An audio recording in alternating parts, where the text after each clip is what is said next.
Congresso finalmente conseguiu instalar a comissão especial destinada a analisar a medida provisória que cria o programa Mais Médicos, que estava sofrendo obstrução da oposição. Mas a guerra, iniciada com a ideia de trazer médicos cubanos, não terminou. As entidades médicas e boa parte dos médicos que têm mandato estão dispostos a combater a ideia de importar médicos e obrigar formandos a trabalhar 2 anos no sistema público de saúde, entre outras novidades. Este é o tema do Brasil em Debate de hoje, que começa agora pela TV e Rádio Câmara. Eu sou Vânia Alves e para debater o tema nós convidamos os deputados Mário Eringer, do PDT de Minas Gerais, e Nazareno Fonteles, do PT do Piauí. A população está um pouco perplexa com essa discussão, para falar a verdade. Se os médicos brasileiros, recentemente acabou o período de homologação das inscrições, foram cerca de 1.000 candidatos ao programa Mais Médicos. Se os médicos brasileiros estão empregados, o país está precisando de médicos, são 1,8 médicos por 1.000 habitantes. É uma taxa muito baixa de médicos no país. Por que não se pode trazer médicos de fora? Quer dizer, ninguém está entendendo nada. Deputado Mário, por que essa oposição ao programa? Bem, na verdade, a oposição não é ao conceito em si. Atender e ter médicos no interior e nas periferias das grandes cidades, isso é fundamental, a gente precisa ter. A questão também não é só numérica. Esse 1,8 é uma proporção que também não atende, mesmo com a distribuição inadequada, em lugar nenhum. E não é isso a verdade. Nazareno é matemático também, sabe disso. E também não é essa a verdade. A maneira como foi apresentada para criar o convencimento é uma falácia. Porque dizer que a Argentina tem 3,7 médicos e a saúde na Argentina está boa? Não é o número de médicos, a proporção de médicos que determina se a saúde vai ficar boa ou se não vai. Claro que precisa de ter o médico, mas se você não tiver uma infraestrutura, trabalhos auxiliares, uma equipe multidisciplinar, você não vai conseguir fazer medicina, porque o programa ele não parte do princípio da fixação do médico naquele local. É um programa curativo, não é um programa tratamento, e a criação de novos médicos, de novas pessoas nas faculdades, das novas residências médicas, que eu acho que é muito importante que a gente faça, Nazareno, não tem dúvida nenhuma disso, também não garante que esses novos médicos irão para esses lugares sem infraestrutura. Como é que vai ser perpetuado esse programa? Então, o programa nasce com o mesmo defeito que nasceu o programa PITS, que é Programa de Interiorização do Trabalho em Saúde, feito em 2000 pelo governo FHC, com o Serra no Ministério da Saúde, e que não deu em nada, tá? E acabou todo. Deu, inclusive, um monte de processo de médicos reclamando de infraestrutura. Processos que chegaram ao Supremo e deram ganho de causa aos médicos. Então, eu não sou contra, tem que dar saúde, tem que dar condição ao brasileiro da periferia, tem que dar condição ao brasileiro do interior de medicina, mas o projeto ele já vem eivado de equívocos e erros.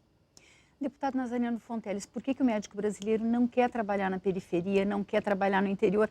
Mas, na verdade, nós que vamos aos hospitais, aos grandes hospitais das grandes cidades, também não encontramos médicos ou esperamos horas para ser atendidos. Faltam médicos no Brasil? Bom, o estudo feito pelo IPEA mostrou que a percepção da população é de que faltam médicos, né? Chegou a quase 60% aí das pessoas que têm essa percepção. E de que a solução é ter mais médicos. Por quê? Porque em parte destas regiões, os médicos não existem.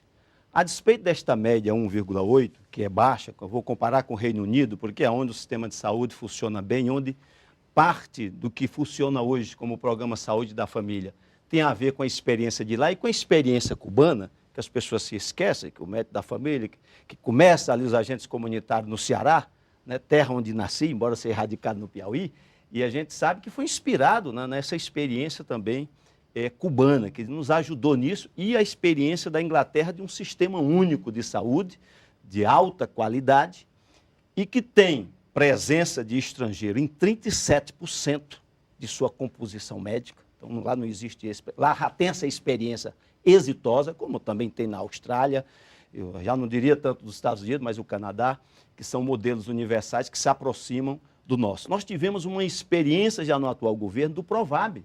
Abriu-se para exatamente interiorizar o médico, mais de 13 mil vagas em 2012, com pedido dos municípios, nós atingimos cerca de 4 mil. Ficaram faltando 9 mil, mas já foram 4 mil para esse esforço que o governo fez. Com mais a observação que veio de um estudo do Observatório de Recursos Humanos de São Paulo, de que cerca de 86% dos médicos, aonde eles estudam, na graduação ou na residência médica, eles tendem a permanecer. Aí a importância do que o governo está fazendo dentro desse programa Mais Médico. Criando faculdades de medicina em regiões mais necessitadas, né, fazendo a residência médica ser expandida, está previsto aí 12 mil vagas até 2017, não é? Agora, mesmo assim, se a gente não tomar essas medidas de complementar essas necessidades que nós temos nos lugares mais prioritários, mais sofridos do país, com médicos ou nosso, porque a medida provisória botou prioridade aos nossos. Se os nossos não chegarem, aos de fora. Nós vamos demorar, na média que eles calculam aí, até 2035 para ter uma média de 2,7, que seria a do Reino Unido, com uma melhor distribuição em todo o território. Por isso que eu acho que nós já temos experiência acumulada de ensaio e erro para fazer este avanço agora que está sendo proposto. E nós podemos melhorar aqui. O debate está agora começando. Comissão especial vai se formar hoje, né? Ontem foi instalada, hoje é que vai ter o relatório. Esse debate todo cresceu. A Datafolha fez agora uma pesquisa, 60% do Nordeste quer que o médico estrangeiro venha, porque está vendo que não vem. E 54% no Brasil todo diz que é favorável a que ele venha trabalhar. Essa discussão, essas avaliações são feitas em cima de percepções. Você é um matemático. Percepção é percepção. Percepção é o que eu acho, o que eu penso. Eu também percebo, mas eu não juro. A percepção e comparação, e quando esses números são apresentados, eles são apresentados de uma maneira a induzir as pessoas a perceberem desse jeito. Não, desculpa, não, só para concluir, só um minutinho. Tudo bem. A Inglaterra com 37%, o Canadá com 15%. A população do Canadá... Estados Unidos com 26%. A população do Canadá é 45% de estrangeiros. Não são os médicos que são estrangeiros lá, a população é 45% de estrangeiros. E são os médicos que vão para a Inglaterra e que vão para o Canadá, são os melhores médicos formados nos países deles. Eles não vão por um programa, eles vão por uma atração de remuneração e condição de trabalho. O nosso é diferente. Isso me leva à questão do Revalida. Eu não me sinto muito segura, sabendo que esses médicos não vão passar por um exame de qualificação profissional. Aqui no Brasil, a gente tem uma supervisão do MEC, todos os universitários fazem as provas de avaliação, a gente tem um controle da qualidade do universitário brasileiro. Como é que pode se dar essa supervisão por parte das universidades? Eu gostaria que os senhores, inclusive como médicos, falassem um pouco sobre isso, sobre a formação médica. Existe algum risco? Porque esses médicos não vão atuar em áreas de medicina invasiva, né? Eles vão fazer medicina preventiva somente? Na verdade... Deputado Nazareno? A gente tem que compreender isso.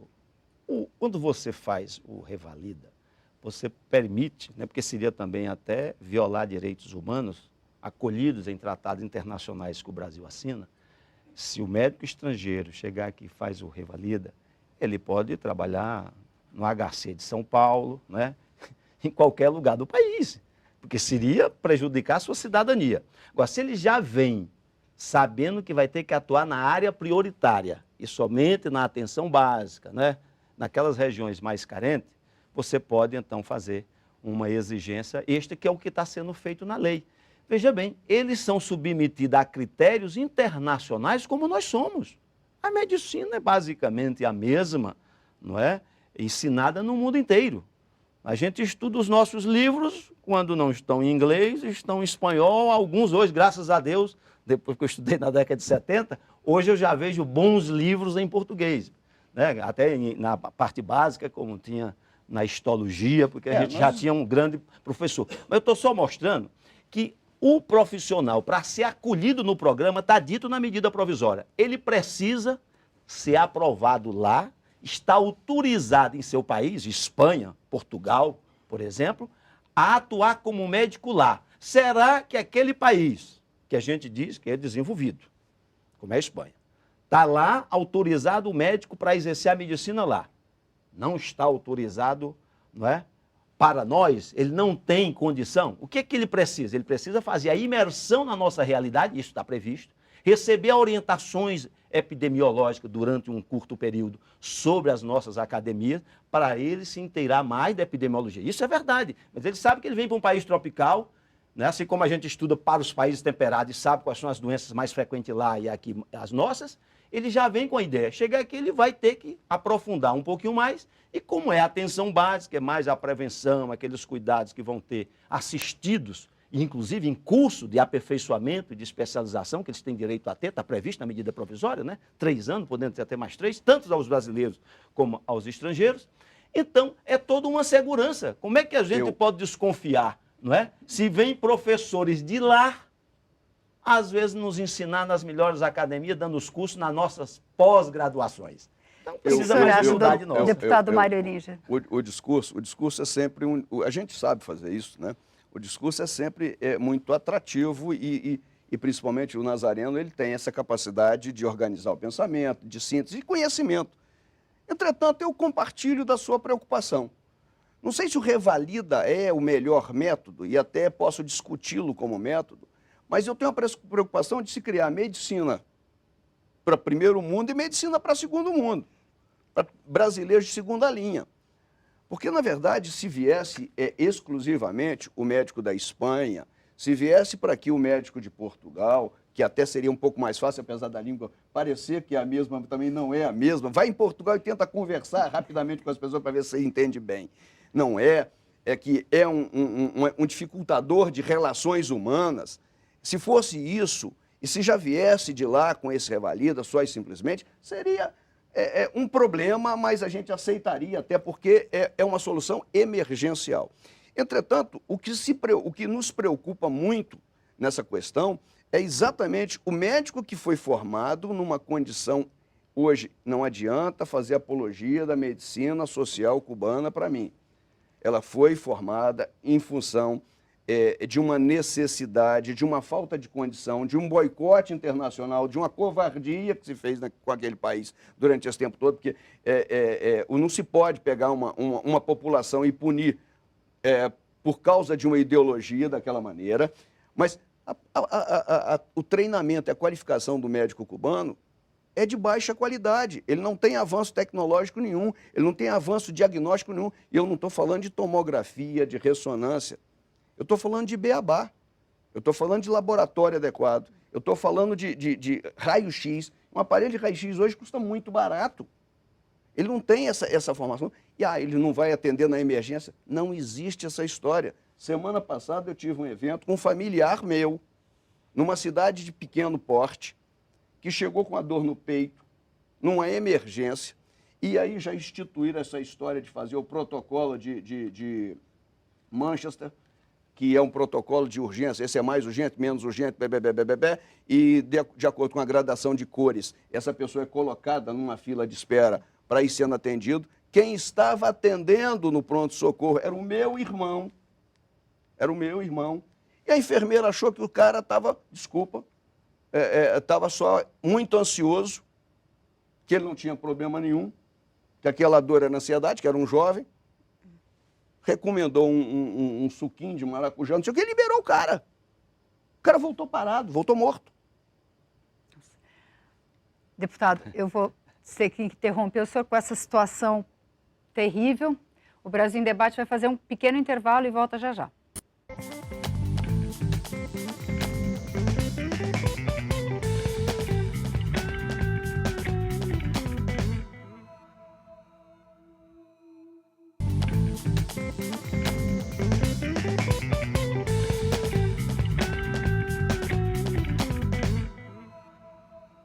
O Brasil em Debate está de volta, hoje discutindo a criação do programa Mais Médicos. Nossos convidados são os deputados Mário Eringer, do PDT de Minas Gerais, e Nazareno Fonteles, do PT do Piauí. O deputado Mário Eringer falou muito da questão de estrutura de trabalho. O governo tentou, durante toda a semana, incluir na questão da obrigatoriedade do cumprimento do orçamento pelo governo federal, a obrigatoriedade de que a maior parte das emendas dos parlamentares forem dirigidas para a saúde. E não conseguiu incluir, não conseguiu aprovar essa medida. Existe a proposta de 10% do orçamento dirigido para a saúde. Quer dizer, tem que haver também um esforço que tem que ser conjunto para dirigir dinheiro para a saúde. Né? Essa seria uma proposta que poderia resolver também parte dessa questão, não, deputado? Com relação às emendas parlamentares, o que aconteceu ontem, já tem até o acordo para colocar esse percentual, se eu não me engano, de 33%, para a saúde. Só não foi feito ontem em função da preocupação que numa emenda aglutinativa isso poderia gerar um conflito constitucional, porque ela não estaria prevista nas emendas que foram na comissão, não é isso, Nazareno? E no Senado se organizaria isso, resolveria. A questão dos 10%, eu acho que tem, eu não sei, eu tenho muita preocupação com orçamento muito engessado. Eu quero que dê mais que 10, mais que 20, sei lá, eu quero que trate a saúde, porque eu sou médico. Eu quero que trate a educação, porque o meu partido só fala disso, é educação e saúde mesmo. Eu quero que faça. Só que eu tenho muita preocupação com essas questões de engessamento orçamentário. Às vezes você vai chegar num determinado lugar que aquele dinheiro para aquelas condições são até excessivos. Não estou dizendo que sobra dinheiro em lugar nenhum. Eu queria mais autonomia, eu queria uma mudança no Pacto Federativo, eu queria que o Fundo de Participação dos Municípios desse mais recursos para os pequenos municípios. Eu queria uma emancipação do maior número de municípios possível, porque eu acho que onde tem o poder público tem uma capacidade de organizar mais. A França tem o tamanho de Minas Gerais, tem o mesmo número, lá não chama município, mas de municípios, que o Brasil tem 5 mil e tanto. Então, não há um exagero em número de municípios. Se você permear a sociedade com o poder público organizado e der alguma margem de administração para esse processo vai andar melhor. Então, eu não gosto muito dessa coisa muito amarrada, não. Mas se for essa necessidade, eu topo votar e vou votar a favor, porque se for essa a solução. Como você vê essa questão, deputado Nazareno, de destinar 10% do orçamento para a saúde e também como a proposta do deputado Mário Eringer de dar mais dinheiro final para os municípios, né? Não ficar tão centralizado na União? No governo federal. Primeiro, é importante dizer que a medida provisória já prevê isso. Né? Por exemplo, nenhum município pode chamar para instalar uma faculdade que ele não diga as condições que tem para que uma faculdade de medicina possa existir. Nenhum deles pode levar o médico para uma unidade onde ele não assuma compromisso. E aí junto, claro... Você tem que ter dinheiro para isso, né, Sim, deputado? mas eu estou só dizendo que isso está previsto, né? O governo já está bancando todo o gasto com os recursos humanos, de sua formação, de salário, de tudo, quem banca é o governo federal, está dito na medida provisória. Então, isto significa transferência de renda direto para o município, como fosse um novo fundo de participação, só através da saúde, né? Pelo menos para os pequenos municípios, é mais ou menos o que vai acontecer. Eu imagino um município no interior do Piauí ou do Nordeste, do modo geral, que nunca teve um médico residente, como, por exemplo, o município de Paz Landim, onde nasceu o senador Wellington Dias, ex-governador. Vai o médico lá de vez em quando, mas ter médico residente, são centenas e centenas de municípios nesse país que nunca conheceu. Isto será uma revolução e esse custo é baixo. Nós estamos fazendo as UPAs, os SAMU já vem desde o período do Lula, os CEL da odontologia, as pessoas começaram a recuperar seus dentes, que antes só os ricos, a classe média conseguia, os pobres não tinham acesso a isso. Eu vi tudo, eu estou aqui desde 2003, quando o Gouveia de São Paulo era deputado federal e apresentou o projeto dos 10%. Acompanhei depois o Guilherme, que hoje é prefeito em Vitória, fazendo, já no segundo mandato, o seu relatório. E nós tentamos recuperar, Nazareno, com o choro do Adíbio Jatene que eu assisti no Palácio do Planalto. Deixa eu concluir isso aqui. O Lula apelando para que a CPMF fosse preservada, que hoje seria em torno de quase 60 bilhões, pelo menos metade disso, 30 bi, estaria colocado na saúde. 4 votos no Senado, derrubaram, 2 foi do Piauí.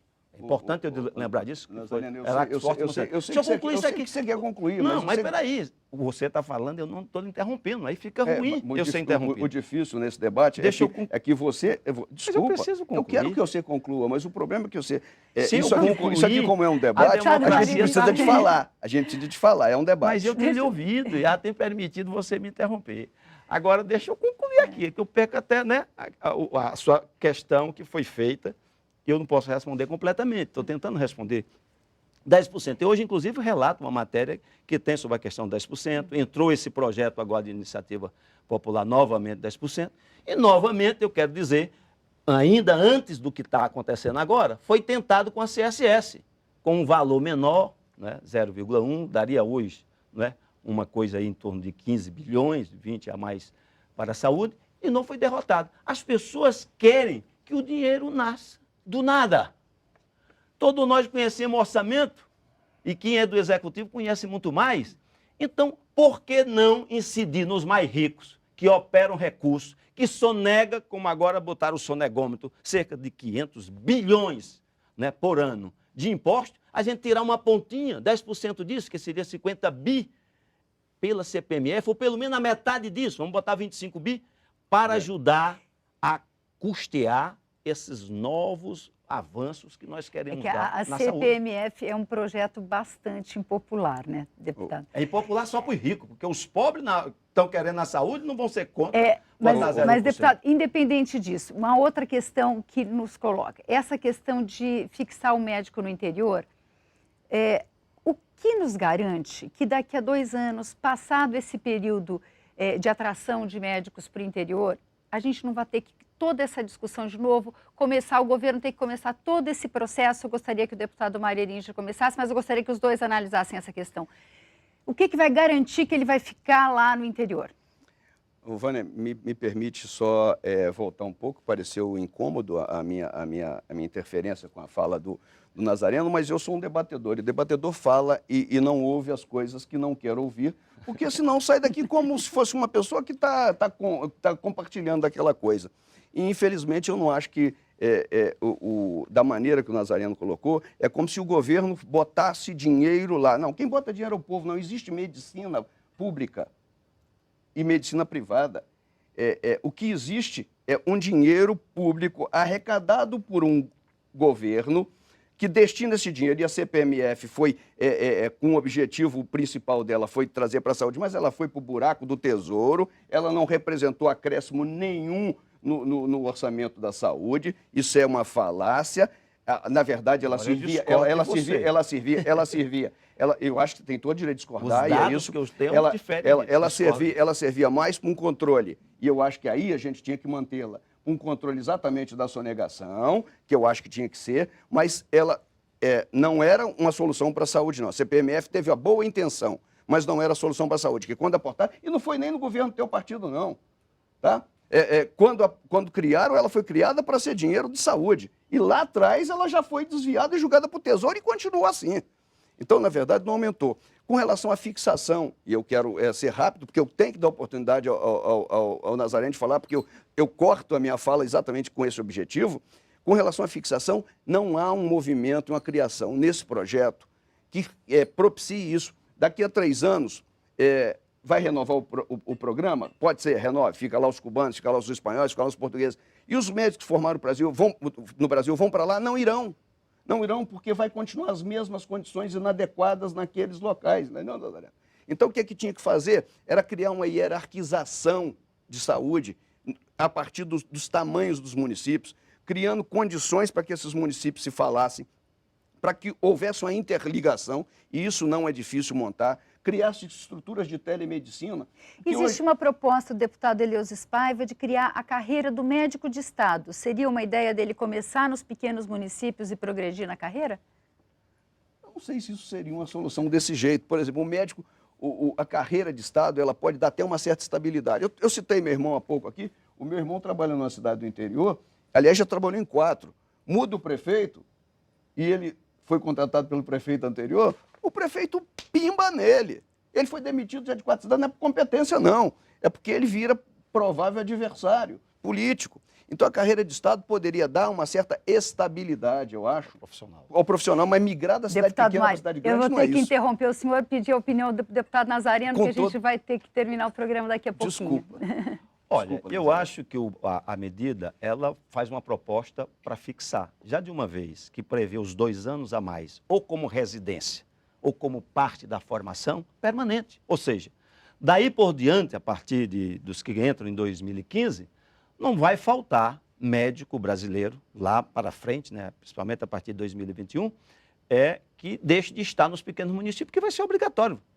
E vai ter que atender na atenção básica, que é como curso de residência prévia para uma residência especializada, onde ele migra para os grandes centros, e o SUS já está regionalizado. Às vezes, a regionalização é que não está completa, não está integralizada. Então, o que faltava era essa obrigatoriedade. Lá no caso do México, é serviço obrigatório, é uma solução. Na Inglaterra, eles trabalham com 7 anos e não com 8, porque eles pegam o sexto e já transformam. Ou seja, nós já temos experiências internacionais que é a maneira de suprir. Então, esta resistência que está tendo aí, corporativa, no meu entendimento, é que ela é ruim. Ela não é solidária com o nosso povo. Nós precisamos ter o médico. Aí, independente de carreira, como você coloca, pela própria formação, ele só vai poder fazer a especialização maior para morar nos grandes centros depois de 2 anos servidos lá na atenção básica, na sua própria formação e com orientação, supervisão das universidades. Eu acho que a medida provisória ela apontou a solução para a problemática.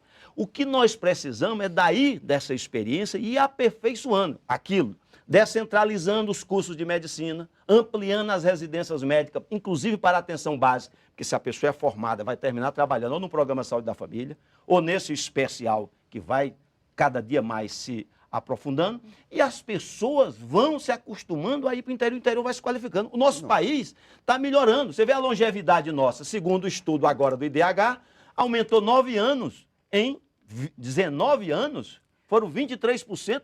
O nosso sistema está melhorando. É hora de apostarmos neste mais médico, com os aperfeiçoamentos que nós vamos fazer aqui, que o povo vai agradecer a gente. Muito obrigada. O Brasil em Debate fica por aqui. Hoje nós discutimos a criação do programa Mais Médicos com os deputados Mário Eringer, do PDT de Minas Gerais, e Nazariano Fonteles, do PT do Piauí.